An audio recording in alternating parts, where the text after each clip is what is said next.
Hello everyone. Welcome to Edutension YouTube channel.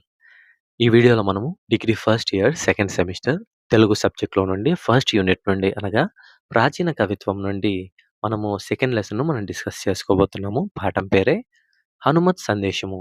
ఈ పాఠాన్ని మొల్ల అనే రచయిత్రి రచించింది. మనం ఎగ్జామ్ రాసేటప్పుడు ఖచ్చితంగా 1 లేదా 2 లైన్‌లు ఎగ్జామ్ ఎస్సే ఆన్సర్ రాసేటప్పుడు కవి గురించి రాస్తే మనకు చక్కటి మార్క్స్ అనేవి వస్తాయి. కనుక ఫస్ట్ మనం కవి పరిచయాన్ని విందాము. కవియిత్రి పేరు మొల్ల. ఈమె నెల్లూరు జిల్లాలోని గోపవరము అనే గ్రామంలో జన్మించింది. ఈమె యొక్క కాలము క్రీస్తు శకం 1581 సంవత్సరం కంటే ముందుగానే ఈమె బ్రతికి ఉన్నట్లుగా పరిశోధకులు చెప్తూ ఉంటారు. ఎందుకంటే ఎవరికీ ఈ విషయం తెలీదు ఎగ్జాక్ట్‌గా ఆమె ఎప్పుడు ఉన్నది అని. ఇక ఇప్పుడు మనం చదువుతున్న హనుమత్ సందేశం అన్న ఈ పాఠ్యభాగము మొల్ల రామాయణంలోని సుందరకాండం నుంచి దీనిని గ్రహించడం అయితే జరిగింది. ఇప్పుడు మనము పాఠం యొక్క సందర్భము మరియు సారాంశంలోనికి మనం ప్రవేశిద్దాం. పాఠం యొక్క సందర్భం అంటే సమ్మరీ మనకు అర్థం కావాలంటే పాఠం యొక్క హిస్టరీ, బ్యాక్‌గ్రౌండ్ అనేది మనకు అర్థం కావాలి. అప్పుడే మనం సమ్మరీని అర్థం చేసుకుంటాం. దానికంటే ముందు ఒక చిన్న అనౌన్స్‌మెంట్. ఈ వీడియో చూసిన తర్వాత ఖచ్చితంగా మీ దగ్గర ఉన్న బుక్ ఏదైనా పర్లేదు. మీరు ఒకసారి రెఫర్ చేయండి. అప్పుడు మీకు ఈజీగా నేను చెప్పిన విషయాలు మీకు చదువుతున్నప్పుడు అర్థమవుతాయి. ఒకవేళ బుక్ లేకపోతే కింద డిస్క్రిప్షన్‌లో మన వెబ్‌సైట్ లింక్ ఉంది. అక్కడి నుంచి గూడా మీరు ఈ నోట్స్‌ను మీరు ఫ్రీగా అయితే పొందగలరు. లేదా స్క్రీన్ మీద చూపిస్తున్నట్లు ఎడ్యుటెన్షన్ అని మీరు ఒకవేళ గూగుల్‌లో సెర్చ్ చేస్తే వచ్చిన ఫస్ట్ లింక్‌ని క్లిక్ చేసి అక్కడ 3 బార్స్‌లో డిగ్రీ నోట్స్‌లోకి వెళ్ళి అక్కడ మీకు కావాల్సిన సెమిస్టర్, మీకు కావాల్సిన సబ్జెక్ట్, మీకు కావాల్సిన లెసన్ మీరు ఎంచుకోగలిగితే మీరు దీనిని నోట్స్ ఫార్మాట్‌లో గూడా చదువుకోవచ్చు. ఇక మనం పాఠం యొక్క సందర్భంలోకి వెళ్దాం. అసలేమైంది? ఏంటి ఈ స్టోరీ? అనేది చాలా బ్రీఫ్‌గా నేను చెప్పే ప్రయత్నం నేను చేస్తాను. పర్టిక్యులర్‌గా బిట్ టు బిట్ నేను చెప్పను గానీ మీకు కాన్సెప్ట్ అర్థమైతే మీరే ఓన్‌గా ఈజీగా ఎగ్జామ్‌లో రాయడానికి బట్టి పట్టుకోకుండా ఉండే విధంగా మీకు అవకాశం అనేది ఉంటుంది. సో, నేను ఫస్ట్ మీకు కాన్సెప్ట్ ఎక్స్‌ప్లెయిన్ చేసే ప్రయత్నం నేను చేస్తాను.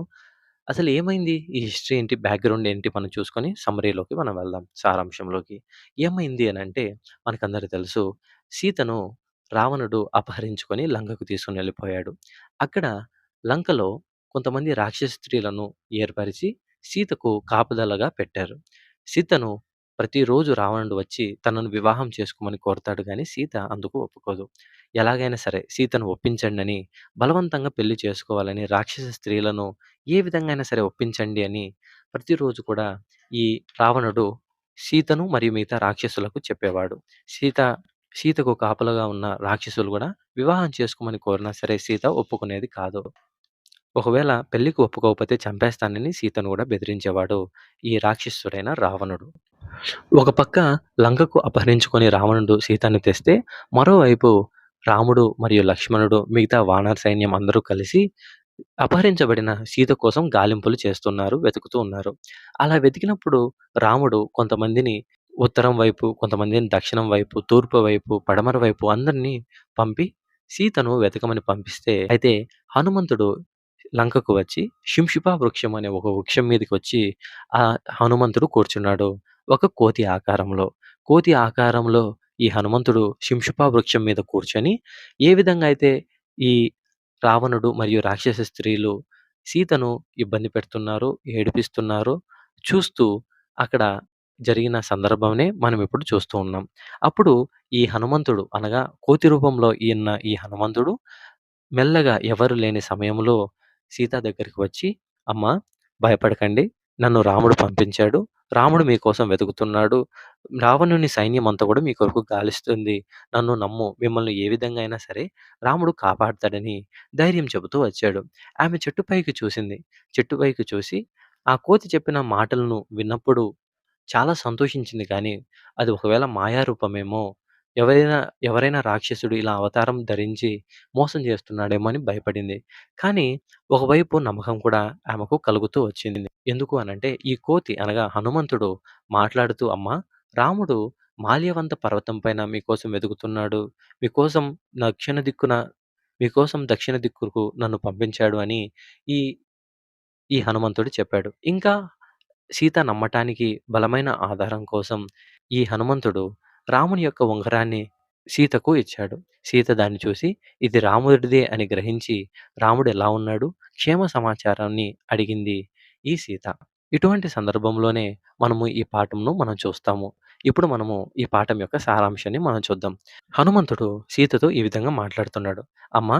రావణుడు నిన్ను ఈ విధంగా హనుమంతుడు సీతతో ఈ విధంగా మాట్లాడుతున్నాడు. నమ్మకం కలిగించే విధంగా ఉండాలని, "అమ్మా, రావణుడు నిన్ను అపహరించుకొని లంకకు తీసుకొనొచ్చినప్పుడు, నీవు నీ బంగారు వృషముఖ పర్వతంపై పడవేశావు. అది మేము చూసాము, దాచాము కూడా.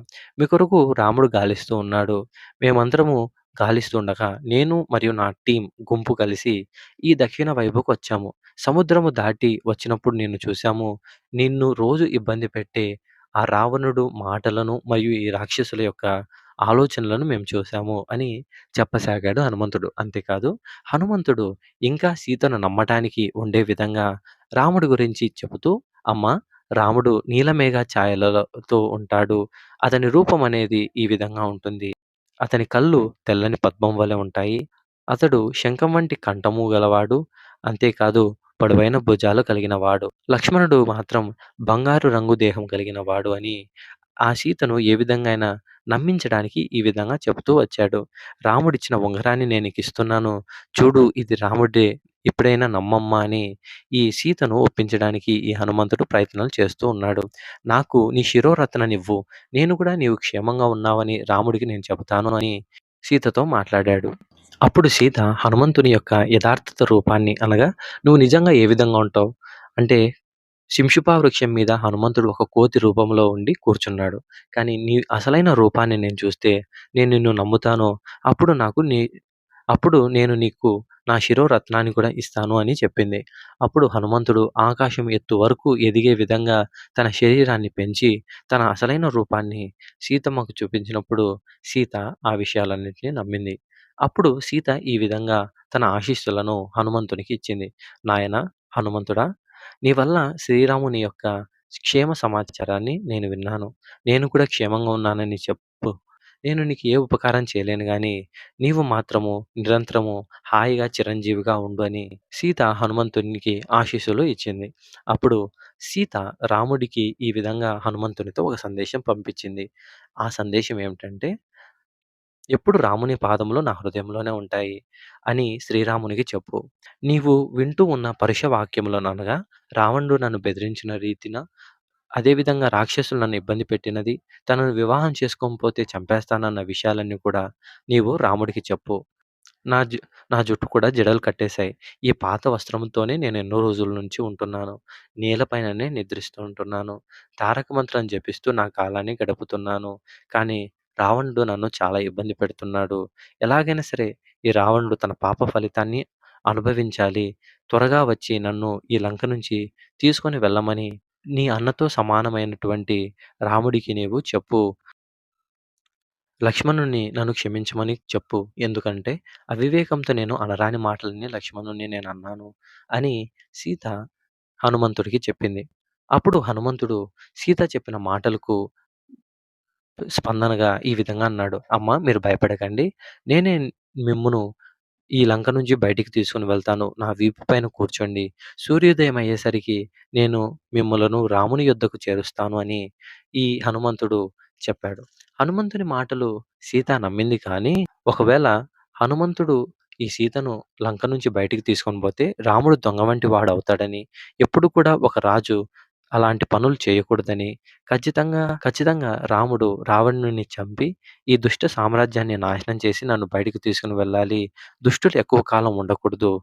ధర్మము ఎప్పుడు నిలబడుతుంది. రావణుని చంపి రాముడిని నన్ను తీసుకొని వెళ్ళనిమ్ము.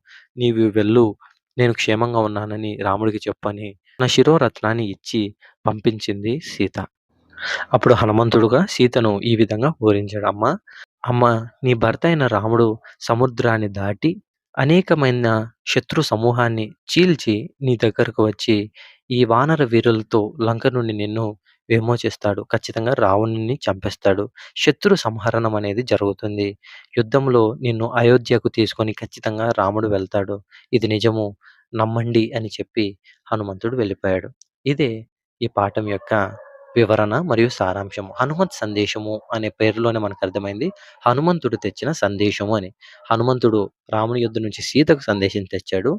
తర్వాత సీత యొక్క సందేశాన్ని రాముడి యొద్దకు చేర్చాడు. ఈ పాఠంలో మనం చూసేది అదే.